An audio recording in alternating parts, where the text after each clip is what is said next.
The Rockets introduced Cameron Whitmore and Thompson today for the first time. They had an interview with the Houston Rockets press, and you got Rafael Stone in the building. We had Ime Udoka in the building. A lot of fun answers. So we're going to be dissecting what was said in that interview. So stay tuned for this episode of the Bradeaux and Will Show.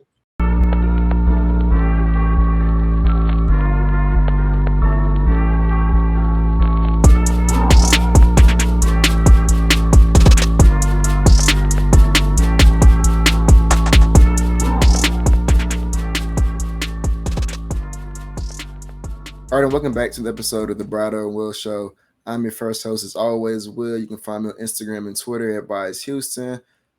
Draft is over. All season's among us. We covering all things Houston Rockets. And hey, man, if you kind of keeping up with what's going on Twitter right now, you know it's a little bit of nonsense going on. So tap in with us over there if you're trying to participate. I'll shout out the Bradeaux and Will page on Instagram, YouTube, and Twitter. We just hit 1,000 subscribers, so we really, really appreciate that. And with that, I'll pass it off to Brad. Yeah, first things first, got to thank you guys for tapping in with us. 1,000 subs means a lot. We have a lot of great content coming for you guys this entire off season and the start of next season. But as always, y'all know where to find me. Instagram, Twitter, at Bradeaux NBA. All your favorite stats, highlights, news. I always got you guys covered. And again, this might as well be our third host at this point. Vader, we got you back on the show. Appreciate you for joining us. Go ahead. Thanks for having me. And as usual, you can find me on Twitter and Instagram at Vader_H-Town for Rockets related news, a little bit of Texan stuff, and a little bit of Astros.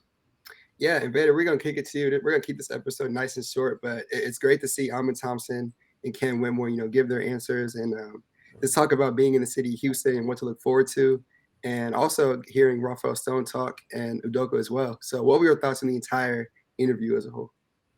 I thought the interview went really well. It was just kind of fun seeing Rafael Stone and then seeing Ime Udoka there, and they seemed like they kind of knew what direction they want this franchise to go in. I don't mean to say anything negative about the previous coaches that were here or anything like that, but you could kind of tell that Udoka is a no nonsense dude. He has a game plan. He knows what he wants to get from these players. He knows what kind of players he wants to bring in. So just heading into phase 2, I think as a Rockets fan, you just have to be excited right now. Definitely. I 100% agree. What did you have to say, Will? I thought that the press conference was cool. I thought that Amin was we know about him. He's really well spoken, super intuitive. I thought he gave a lot of good answers. I really, really liked how Stone, was asked a question about the lineups, and he deflected it to Udoka. It's pretty much saying like, "Yo, man, this is your team now. Like, I'm not here to tell you how to run it. I'm just here to, put the people on the roster, and from there, it's up to you." So I thought that's a really good dynamic between your GM and your coach. And then I really, really liked how they asked Udoka if the rookies would have their minutes guaranteed, because the 2 seasons prior, Jalen was guaranteed a starting spot. He was playing 30 minutes a night. Jabari was guaranteed a starting spot. He was playing 30 minutes a night. So the question was, okay, well, coming into this season, is Amin and Cam, are they guaranteed starting 30-minute night spots? And the answer to that question wasn't necessarily no. It was more of if they earn it, right? I think he said like nothing's guaranteed, everything's earned. So that's music to your ears. This season we want there to be a step in the right direction. Udoka, pointed out he hasn't missed the playoffs in his entire NBA coaching career, and he doesn't intend to do so with the Houston Rockets next year. So with that goal in mind, I think it's really good that they're going to make everybody, young, old. We have a bunch of young guys, a bunch of vets going to be coming in. I think just making everybody earn their place on this roster is the way to approach it.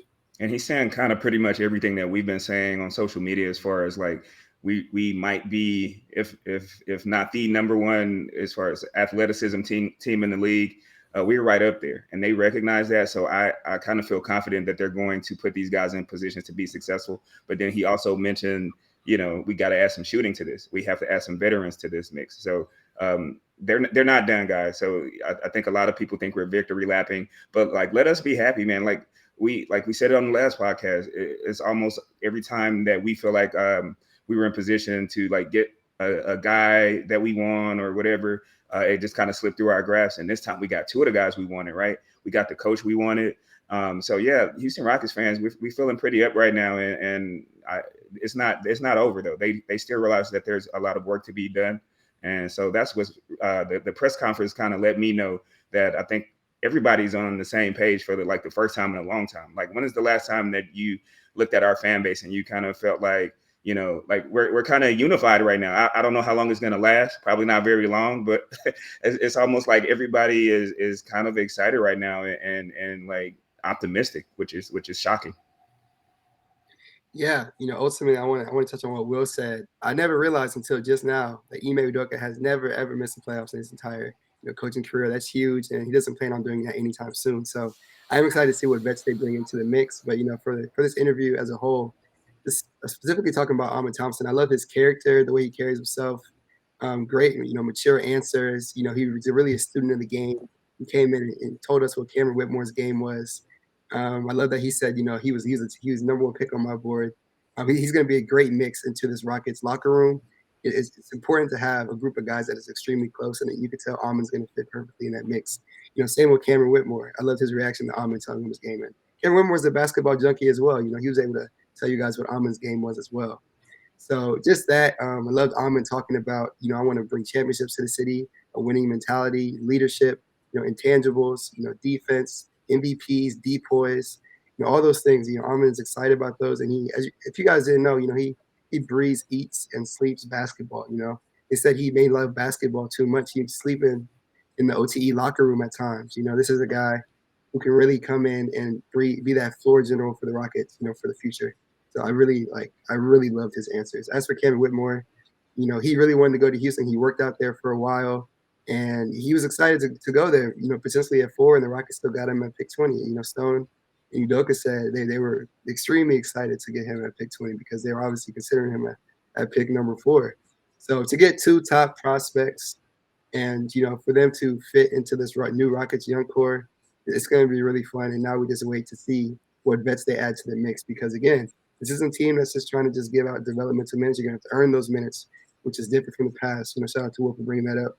And so we'll see what vets they bring into the mix with this Rockets roster. It's going to be really, very exciting, very exciting. But you know what? My bad. What's really interesting to me about Amon Thompson is his maturity. Like, yeah, the way he's approached everything through the draft process, from getting drafted to the interview today, like you can just kind of tell like this dude is different. I've been kind of jokingly saying like what were the odds that like the Houston Texans and the Houston Rockets could both get their franchise quarterbacks, get their quarterbacks of the future in the same draft. So it's pretty exciting. And you hear him talking, and they asked him, like you said, what can you bring to the team? And he's talking about like those little things that we always harp on: intangibles, defense, being a good teammate. Those are things that you don't oftentimes hear guys say.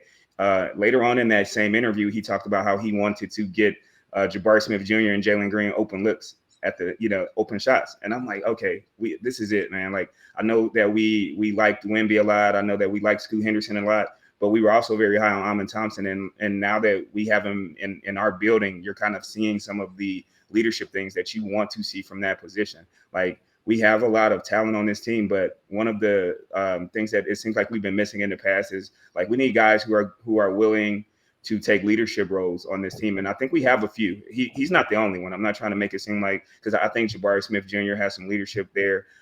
We've seen like Jalen Green in the past, like when he was in high school, he was a leader. When he came to this team, he was like the youngest person on the team. So it was kind of not natural for him to assume that role at the time.